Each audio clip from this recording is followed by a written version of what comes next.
సొంత ఇల్లు అనేది ప్రతి ఒక్కరి జీవిత కళ. కానీ హోమ్ లోన్ తీసుకున్న తర్వాత కట్టే వడ్డీని చూస్తే మాత్రం గుండె గుబేలంటుంది. మీరు 50 లక్షల హోమ్ లోన్ 25 ఏళ్ల కోసం 8.5% వడ్డీకి తీసుకుంటే లోన్ ముగిసేసరికి అసలు కంటే వడ్డీనే ఎక్కువగా, అంటే దాదాపు 70 లక్షల పైనే కట్టాల్సి వస్తుంది. అంటే మీరు తీసుకున్న అప్పు కంటే రెట్టింపు అన్నమాట. కానీ ఈ చక్రవ్యూహం నుండి బయటపడటానికి ఒక సూపర్ సీక్రెట్ ట్రిక్ ఉంది. అదే 1 ఎక్స్ట్రా ఈఎంఐ ఫార్ములా.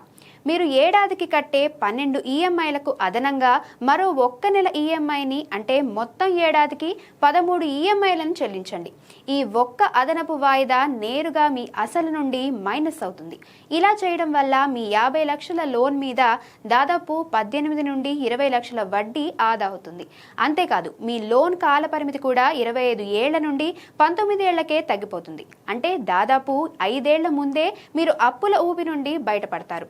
ఈ చిన్న మార్పుతో మీరు దాచుకున్న కష్టార్జితం బ్యాంకులకు వడ్డీ రూపంలో వెళ్లకుండా మీ పిల్లల భవిష్యత్తుకు ఆసరాగా మారుతుంది. లోన్ తీసుకున్న వారు వెంటనే మీ బ్యాంకుతో మాట్లాడి ఈ స్మార్ట్ పేమెంట్ ట్రిక్ ఫాలో అవ్వండి.